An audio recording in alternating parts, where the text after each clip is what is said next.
My life has taken a turn I never could have anticipated. My name is Paola. I'm 24 years old. I'm a mother, and I've been single for a long time, raising my son on my own. His name is Jeremy, and he's also 24. We've always been close, just the two of us navigating the highs and lows of life together. One night, the unexpected happened.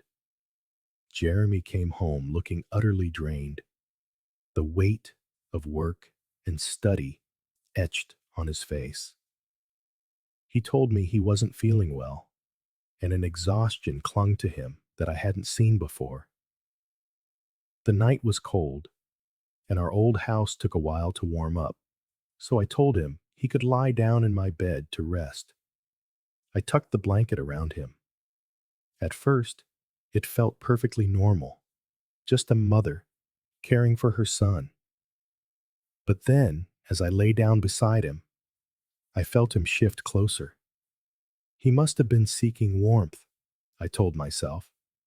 But then he wrapped his arm around me gently, the way he used to when he was a little boy. I was a bit surprised, but I let it happen. He probably just needed comfort. Lying there, I could feel his breathing slow as he drifted towards sleep. Sleep. The silence in the room was so profound, I could hear my own heart thudding against my ribs. It was strange, yet comforting. I didn't move, not wanting to disturb him, repeating to myself that this was just a mother comforting her son. But after a while, he stirred, pressing even closer. Beneath the covers, I felt his arm tighten around me, and I froze for a moment, unsure of his intentions. Part of me wanted to say something, to create some distance, but another part of me remained perfectly still. There was a tension in the air I couldn't ignore, and I didn't understand why I was feeling this way. Then, something happened that startled me. I felt something hard pressing against me from under the covers. It was unexpected and unmistakable. My heart hammered against my chest. Stay calm, I pleaded with myself. He's your son. He's probably asleep, completely unaware. I lay there, rigid, trying to will away the confusing feelings blooming inside me. I told myself it was just a strange, awkward moment that would pass. But as the minutes stretched on, I knew something had irrevocably changed. His breathing was steady, but I could feel the heat building between us. I wanted to move, to say something lighthearted to break the tension, but the words wouldn't come. I was trapped in the moment, unsure of what I was truly feeling. Then, Jeremy's head lifted slightly, and he looked at me. His eyes held a softness I had never seen before, a gaze that was somehow both calming and unnerving. He said nothing, but the look seemed to ask if I was okay.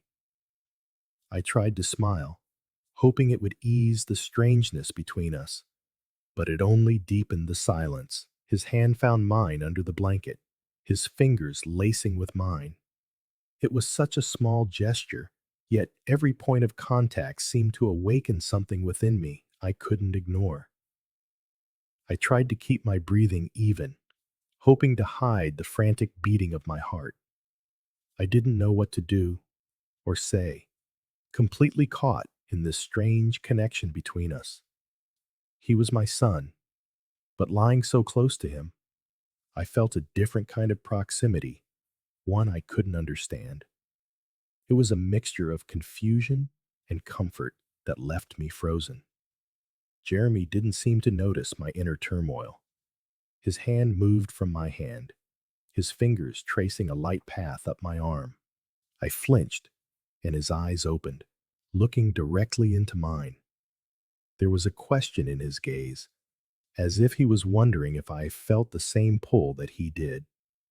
I whispered his name, the word barely escaping my lips. I wanted him to stop, to pull away and create distance, but I couldn't bring myself to move. The tension was too strong, like a silent storm gathering around us. He leaned closer. My heart pounded. My mind raced, torn between my role as a mother and the strange new feelings that were emerging. As he moved closer still, all my thoughts dissolved, leaving only this moment between us. His hand came to rest on my, "I'm sorry." "Mom," he said, his voice thick with uncertainty. He avoided my eyes, and I could see a faint blush on his cheeks, as if he were wrestling with the same confusion I was. I wanted to comfort him, to say it was all right, but the words were stuck in my throat. For the first time in a long time, I felt utterly lost in front of my own son. I reached out and placed a hand on his shoulder, managing a small smile, hoping it would be enough to dispel the tension. "It's okay, Jeremy," I said, my voice soft and reassuring. "It's just, well, it's been just the two of us for so long. Maybe, maybe we're both just a little lost." He nodded, and I saw a glimmer of relief in his eyes. Just as the tension began to ease, the sharp ring of the doorbell shattered the moment. The sound made us both jump, a harsh intrusion that brought us crashing back to reality. I scrambled out of bed, my heart pounding, grateful for the interruption. When I opened the door, our neighbor, Paul, was standing there. He's always been a friendly person, someone I knew I could count on. He was smiling, but his gaze lingered on me for a moment too long, and I knew he could sense the strange energy in the room. I tried to compose myself, hoping he wouldn't notice. "Hey, Paola," he said warmly. "I was just checking in. I know it's gotten colder, and I wanted to see if you needed any help with the heating." A wave of relief washed over me. "Thank you, Paul," I replied, forcing a smile. "Actually, the house is a bit chilly. I'd really appreciate your help." As Paul stepped inside, I saw Jeremy watching us from the hallway. His face was a neutral mask, but as I met his gaze, I saw a flicker of something in his eyes. Jealousy, perhaps, before he quickly concealed it. While Paul checked the thermostat and made small talk, I couldn't stop glancing at Jeremy, who remained silent, observing us with a strange intensity.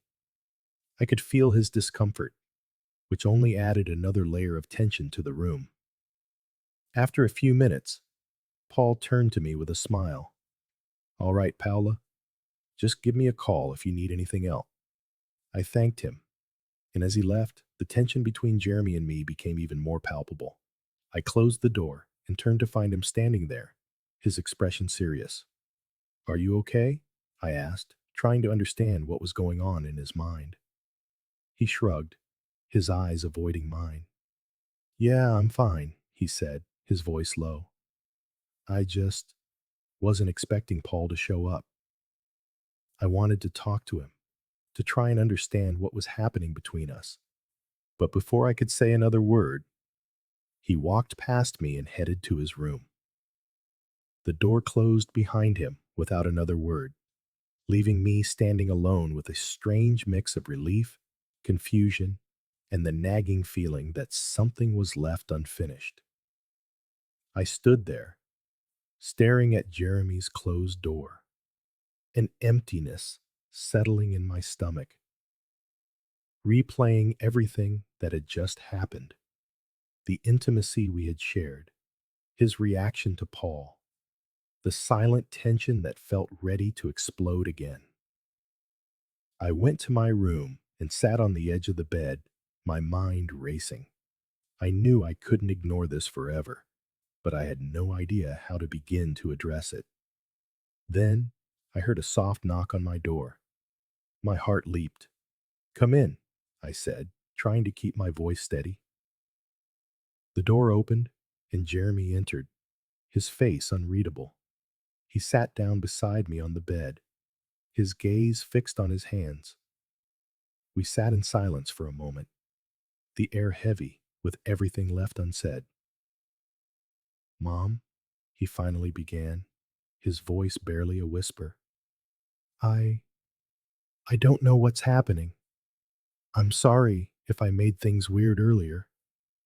He seemed to be struggling to find the right words. I placed my hand over his. Jeremy, it's okay. Maybe we're both just a little lost right now. It's been just the two of us for so long. Sometimes things can get confusing. He nodded, his eyes still on his hands. Then he looked up at me, his gaze full of emotions I couldn't decipher. But this feels different, he said softly, as if he were afraid to admit it. I didn't know how to respond. My heart ached with that same confusion. For a moment, I just wanted to hold him and tell him everything would be okay. But I didn't know if that's what he needed or if it would only complicate things further. Finally, I took a deep breath. Jeremy, maybe we just need to take a step back and think, I said quietly. It's normal for us to be close, but it's also normal to need space to figure things out. He nodded, but then, in a surprising gesture, he rested his head on my shoulder, just like he did when he was a boy. The familiar comfort of it washed over me, but it was tangled with this new, strange tension I couldn't ignore. My heart softened, and I wrapped my arm around him, holding him gently. It was a gesture meant to be reassuring. Even though I knew the issues between us were far from resolved, for the first time in a long time, it felt like maybe we didn't need to have all the answers right away. We could figure this out, one step at a time, together. As we sat there, a quiet sense of calm settled over me, a silent glimmer of hope that no matter what happened, we would find our way through it. But I knew it wasn't that simple. After a while, Jeremy lifted his head, his expression serious. I don't know what to do about this, he said, his voice trembling slightly. I don't want to make our lives complicated, but I can't ignore it either. The words hung in the air, an unspoken question he didn't dare ask. Before I could find something, anything, to say in response, there was another knock at the door. We both jumped. This knock was firmer, more urgent. I stood up nervously and went to open it.